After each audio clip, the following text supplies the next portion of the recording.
ರಾಜ್ಯ ಸರ್ಕಾರದ ಮನವೊಲಿಕೆಗೆ ಕಬ್ಬು ಬೆಳೆಗಾರರು ಜಗ್ಲಿಲ್ಲ. 8ನೇ ದಿನಕ್ಕೆ ಕಾಲಿಟ್ಟಿದೆ ಈಗ ಕಬ್ಬು ಬೆಳೆಗಾರರ ಅಹೋರಾತ್ರಿ ಧರಣಿ. ರಾಜ್ಯ ಸರ್ಕಾರ ಮನವೊಲಿಕೆಯ ಪ್ರಯತ್ನಕ್ಕೆ ಕಬ್ಬು ಬೆಳೆಗಾರರು ಡೋಂಟ್ ಕೇರ್ ಅಂದಿದ್ದಾರೆ.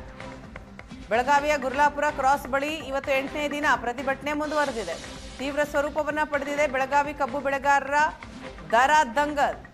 ಪ್ರತಿ ಟನ್ ಕಬ್ಬಿಗೆ 3,500 ರೂಪಾಯಿ ನಿಗದಿ ಮಾಡುವಂತೆ ಸರ್ಕಾರಕ್ಕೆ ಇವತ್ತೇ ಡೆಡ್ಲೈನ್ ಅನ್ನು ಕೊಟ್ಟಿದ್ದಾರೆ ರೈತರು.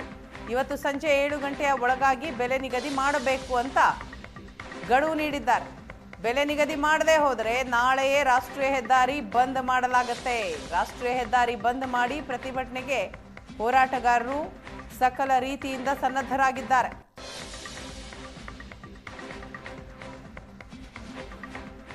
ಕಬ್ಬು ಬೆಳೆಗಾರರ ಪ್ರತಿಭಟನೆ ಇವತ್ತು 8ನೇ ದಿನಕ್ಕೆ. ನಿನ್ನೆ ಸರ್ಕಾರದ ಸಂಧಾನ ಸಭೆ ವಿಫಲ ಆದಂತಹ ಹಿನ್ನೆಲೆಯಲ್ಲಿ ಇವತ್ತು ಕೂಡ ಕಬ್ಬು ಬೆಳೆಗಾರರು ತಮ್ಮ ಪ್ರತಿಭಟನೆಯನ್ನು ಮುಂದುವರಿಸ್ತಾ ಇದ್ದಾರೆ. ಸಂಜೆ 7 ಗಂಟೆಯವರೆಗೂ ಕೂಡ ಡೆಡ್ಲೈನ್ ಅನ್ನು ಕೊಟ್ಟಿದ್ದಾರೆ. ಈ ಡೆಡ್ಲೈನ್ನ ಒಳಗಡೆ ಪ್ರತಿ ಟನ್ ಕಬ್ಬಿಗೆ 3,500 ರೂಪಾಯಿ ಬೆಲೆಯನ್ನು ಸರ್ಕಾರ ನಿಗದಿ ಮಾಡಲೇಬೇಕು. ಮಾಡದೆ ಹೋದರೆ ಉಗ್ರ ಪ್ರತಿಭಟನೆಯನ್ನ ಮಾಡ್ತೀವಿ ಅಂತ ಎಚ್ಚರಿಕೆಯನ್ನ ಕೊಟ್ಟಿದ್ದಾರೆ.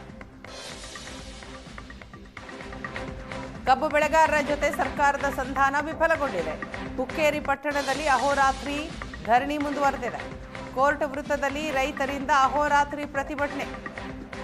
ರಾಜ್ಯ ಸರ್ಕಾರದ ವಿರುದ್ಧ ಘೋಷಣೆಯನ್ನ ಕೂಗಿ ಆಕ್ರೋಶವನ್ನ ವ್ಯಕ್ತಪಡಿಸಿದ್ದಾರೆ ರೈತರು. ರಾಷ್ಟ್ರೀಯ ಹೆದ್ದಾರಿ ಬಂದ್ ಮಾಡಲು ರೈತರು ನಿರ್ಧಾರವನ್ನ ಮಾಡಿದ್ದಾರೆ. ಸರ್ಕಾರದ ಸಂಧಾನ ಸಭೆ ವಿಫಲಗೊಂಡಂತಹ ಹಿನ್ನೆಲೆಯಲ್ಲಿ ಆಕ್ರೋಶಗೊಂಡಿರುವಂತಹ ರೈತರು ಹುಕ್ಕೇರಿ ಪಟ್ಟಣದಲ್ಲಿ ಧರಣಿಯನ್ನ ಮುಂದುವರಿಸಿದ್ರು. ಇದರ ಜೊತೆಗೆ ಕೋರ್ಟ್ ವೃತ್ತದಲ್ಲಿ ರೈತರು ಪ್ರತಿಭಟನೆ ಮಾಡ್ತಾ ಘೋಷಣೆಗಳನ್ನ ಕೂಗಿದ್ರು. ರಾಷ್ಟ್ರೀಯ ಹೆದ್ದಾರಿ ಬಂದ್ ಮಾಡೇ ಮಾಡ್ತೀವಿ ಅಂತ ತೀರ್ಮಾನಕ್ಕೆ ಬಂದಿದ್ದಾರೆ.